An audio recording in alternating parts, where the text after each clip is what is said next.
to be successful, and that was again a bipartisan vote. And then last Friday, the National Defense Authorization Act again was a bipartisan vote, and I was very grateful as chairman of the Military Personnel Committee to have provisions that are going to rein in the involuntary separations of the Marine Corps and Army at a time when our country is at war. We need to be ever mindful of respect for our military. Additionally, there are people here who fully understand the importance of TRICARE, and there were efforts to increase premiums on veterans and on military service members up to 345%. And we were able to convince both sides not to include the administration's language, and so that's not there. We will have to fight that with the Senate later. But we have worked together on bipartisan issues. Additionally, on the issues that are so crucial to the people of our state, the district that I represent, and in the new district, I'm really grateful. The new district that I represent, we gain a seat, obviously, at Myrtle Beach to Florence. But the new district I represent, I did not want to give up Hilton Head Island, Beaufort, Parris Island. But I'm very grateful Tim Scott picks up those communities. I will be losing 250,000 people in the Low Country, but I pick up 130,000 new constituents in Aiken County. So it's a net reduction of 120,000 people, but I'm excited to represent the extraordinary community of all of Aiken County. Currently, I represent east of Whiskey Street and south of Easy Road.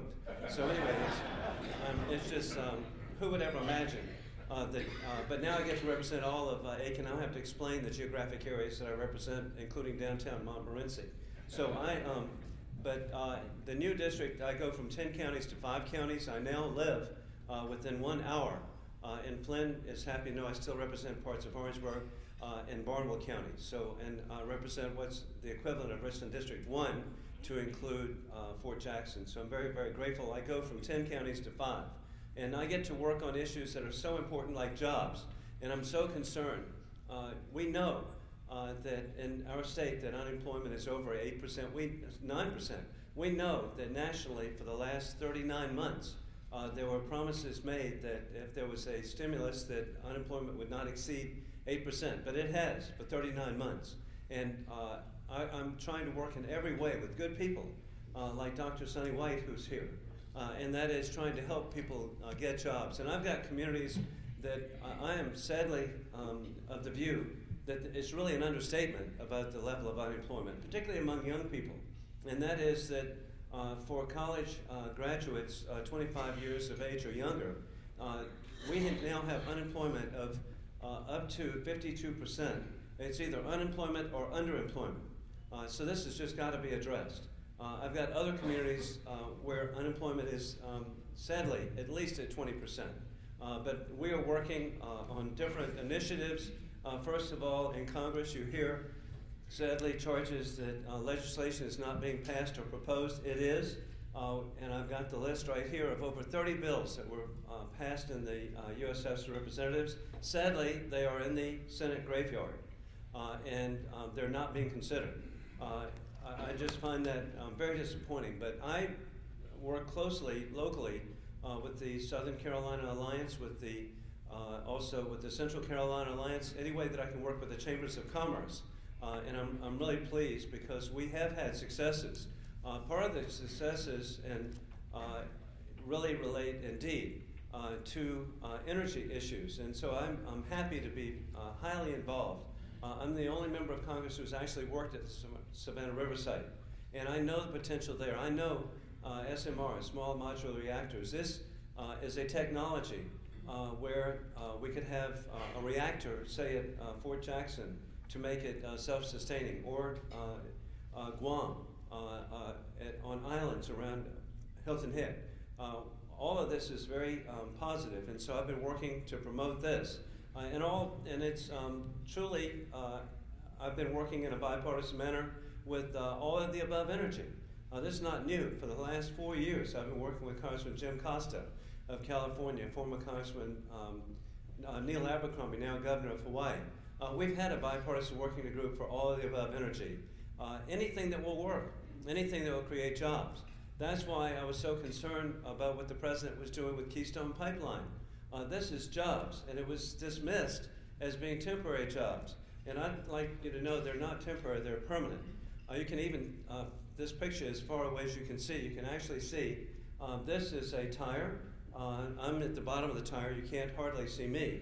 But this is made by Michelin Corporation of Lexington, South Carolina. This is at Fort McMurray, Alberta, Canada. And so the tire is made there in Lexington by over 300 people, and soon to increase to 500, are made and shipped to recover the oil sands of Alberta, Canada. And so that's jobs for us. And then the expansion, I now will be representing the Bridgestone facility in Graniteville. They've just announced a doubling of their 1.2 million square foot facility to include the development also of earth mover off-road tires. Hundreds of more jobs. It's just really positive. And going along, it's outside of the district, but I'm very grateful that Continental Tire is going to be located at Sumter. That's German investment. Bridgestone's Japanese. We know that Michelin is French. So you're looking at the new chairman of the Tire Caucus, too. So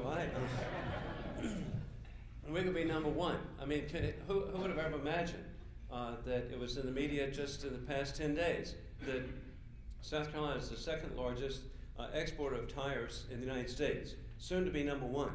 And at Graniteville alone, they make 37,000 tires a day.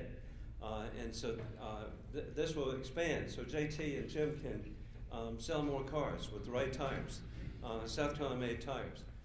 But again, any way that I can back up, we're working, it's amazing, but in Congress, truly, other duty as assigned is to be available and try to promote industry in the district that I represent. So I'm very, very grateful. Another point, obviously very important to me, is serving on the Armed Services Committee. And I'm very, very grateful that I have the opportunity to promote military families, veterans, every opportunity that I can. And I'm just very, very concerned of something coming our way, and that is the issue of sequestration. Sadly, the term by itself is confusing. But what this means is that in the budget agreement last year, the budget ceiling that was approved, the debt ceiling, which I did not vote for, they included an Armageddon provision. Well, that's no way to govern our country or to provide for the security of the American people. But the Armageddon provision was that there would be agreements on this, that, or the other thing, and then there would not be Armageddon, and that the reductions and appropriations for the military would not take effect of $600 billion. That will affect our state. It's between a 9 to 12% reduction in military expenditures beginning January the 1st. This could have catastrophic effect, truly, first of all, on the military and our capabilities. We already have reductions in the last 4 years, $100 billion under Secretary Robert Gates. We've had a reduction under this administration of $487 billion in expenditures for the military. This would be an additional $600 billion. And I'm really grateful that Secretary Leon Panetta has been very courageous, pointing out that this could lead to a hollowing out of the military. People like Brad Worthingstead would understand that we would end up with a Navy being the smallest Navy since 1916. We would be having the smallest Air Force since it was created in 1947. And we would have the smallest Army since 1939. Tragically, the year of the beginning of World War II, where there was a misperception by Adolf Hitler and Joseph Stalin as to the resolve of the Western countries. So I'm very, very concerned, and the message that is being sent to our enemies, they have always believed that the Americans and Israelis have the watch, they've got the time. This really puts our country at risk, and so I'm very hopeful that somehow we can be working together to address the issue of sequestration. But particularly today, another message I want to give is very positive, and that is the persons who here, and I look out and see so many people who are veterans, the success of the promotion of democracy and freedom today is the broadest in the history of the world. And I've just had an opportunity a couple of months ago to visit in Kyrgyzstan, Kyrgyz Republic, Bishkek of Central Asia, and I brought a souvenir. This is one song, And the significance of this is that now Kyrgyzstan is a free and democratic country. We were there on behalf of the House Democracy Partnership to congratulate the people of Kyrgyzstan, their parliament and president. They actually had the first free and fair election for president, resulting in a transition to a new president. That has never occurred in 3,000 to 5,000 years of recorded history of Central Asia. This is because, indeed, I believe, of a strong American military promoting the ability of freedom and democracy around the world. And so we don't hear about the positive side, but I'm just so grateful from my experience to be able to thank the veterans who are here, military families who've made such a difference.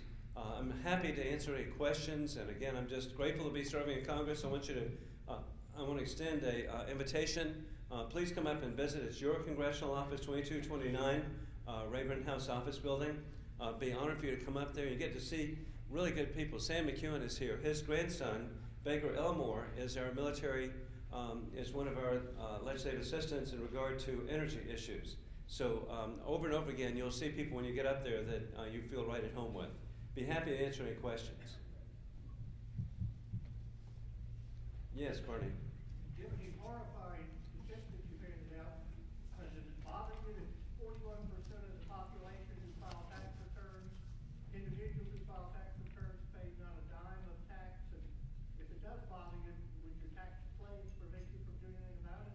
And Bernie, I appreciate the question. My concern is that you're dead right about the 41% not paying. Not only that, very likely they actually receive a refund for not paying, in addition to the fact of not paying. My view, instead of increasing taxes, I've just seen it. I've seen it on the state level. I've seen it obviously on the federal level. When you increase taxes, it's virtually like an addiction. I was listening to the former speaker today, and she was saying there needs to be a balance. And I have heard this before. The trouble is that the tax increases are real, and then the supposed reductions in expenditure are not. We've just got to be honest and real, I believe, in terms, I go back to, is it the truth? And the truth is that we need to be reducing our expenditures. The problem is not the revenue. The problem is truly excessive spending. And it's not military spending. Look at the numbers. And it began in 2007 with just almost a spaceship Columbia type ascension of spending. Yes, Julia. It's good to have somebody else. Two people from Charleston. This is amazing. He's a little older, a little younger than I am. He often points out we both graduated from the same high school. High School of Charleston. I always tell him that Fritz also graduated. And 25 years difference, but I claim Senator Hollins. Anyway, Congressman,